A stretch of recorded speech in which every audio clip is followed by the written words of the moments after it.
Olá pessoal, bom dia. Na nossa aula de hoje a gente vai ainda continuar dentro do estudo da sintaxe, só que hoje a gente vai falar um pouquinho sobre os pontos, sobre a pontuação. Só não falaremos hoje da vírgula, pois a vírgula precisa de uma aula só para ela. Então a gente vai falar um pouquinho de todas as pontuações, menos a vírgula, ok? Mas a aula não está incompleta. No próximo encontro a gente vai falar sobre vírgula.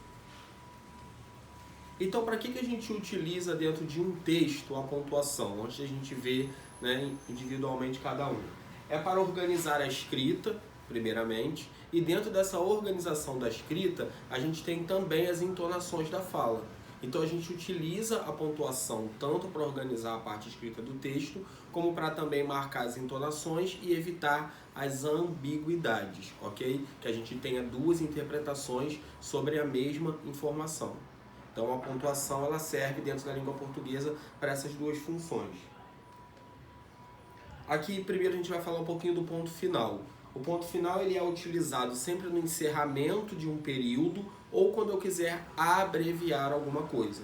Nesse exemplo aqui, a gente consegue visualizar as duas utilizações. O senhor leu a página 12 do contrato, a gente tem o ponto final para abreviar senhor, temos o ponto final para abreviar página e no final do período, quando a gente encerra todo o enunciado, a gente tem mais um ponto final.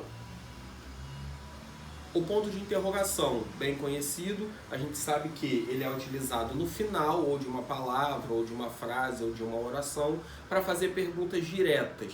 Então, por exemplo, o documento já chegou? É uma pergunta direta. Lá no final, a gente utiliza um ponto de interrogação. Coloquei esse segundo exemplo aqui para mostrar para vocês uma pergunta indireta, que é quando eu faço o questionamento sem o ponto de interrogação. Nesse caso, ele não é utilizado. Quero saber se o documento já chegou. Não é uma pergunta direta como o documento já chegou? Com a entonação. Lembrando que a pontuação não é só para a escrita, também para a entonação do texto. Ponto de exclamação. Quando que eu utilizo? Ele é utilizado sempre em interjeições, lembrando das classes de palavras. O que são interjeições? É aquela palavra que a gente expressa em emoções ou em frases exclamativas. Por exemplo, nossa é uma interjeição. Eu não tenho ali uma oração, eu tenho uma única palavra, mas eu consigo perceber que alguma emoção está sendo colocada ali. E tenho embaixo, vamos depressa. Aqui eu já tenho uma oração com essa entonação da exclamação. Então tem as duas utilizações aqui nesses exemplos. As reticências. Quando que a gente utiliza reticências? É utilizado como interrupção com o sentido de continuidade. Eu dou uma trava no meu texto, mas eu deixo a entender que ele vai continuar. Como aqui no exemplo. Já diz o velho ditado, quem procura, reticências. A gente sabe que é quem procura, acha. Os parênteses, quando que a gente utiliza essa pontuação? Ele também é considerado uma pontuação. São utilizados para isolar opiniões, explicações ou uma informação. Por exemplo, João, entre parênteses, aquele chato, mentiu para mim. Foram abertas as inscrições do Exame Nacional do Ensino Médio.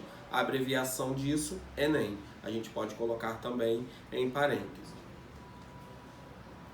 Os dois pontos, quando utilizar? São utilizados para discursos, quando eu vou falar algo, ou também com a utilização do aposto, que é aquele termo que vem após, para trazer o quê? Uma informação a mais sobre o termo anterior. Então aqui eu coloquei o exemplo de um discurso. O garoto retornou e disse, dois pontos, ele disse o quê? Você está errado? E o travessão aparece ali porque está representando uma fala. E já vamos fazer o link com o travessão aqui embaixo também. Para que ele é utilizado? Na indicação de uma fala, geralmente de um personagem. Você vive aqui? Perguntei. Foi a fala que a própria pessoa fez. Então a marca do travessão tem que aparecer. Ponto e vírgula. Quando utilizar um ponto e vírgula? A gente pode utilizar em uma enumeração de itens, geralmente a gente percebe em uma lista, em uma receita, ou uma bula de remédio, alguma série de coisas para você seguir. Então sempre nessa enumeração de itens ou ordens, a gente utiliza o ponto e vírgula, e também em orações onde já contenha uma vírgula. Então, para que eu não tenha uma aproximação de várias vírgulas, eu utilizo o ponto e vírgula corretamente.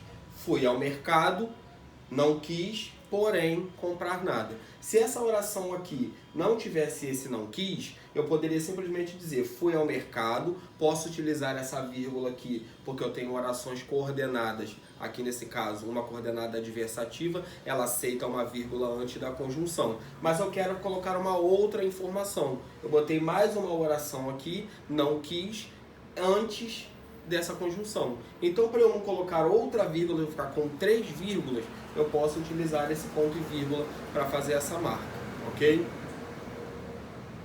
Pessoal, então a aula de hoje foi em relação a essas pontuações. Como eu disse para vocês, a vírgula nós veremos na próxima aula, pois é um conteúdo muito extenso e é necessário que a gente faça um estudo mais minucioso. Então, até o próximo encontro.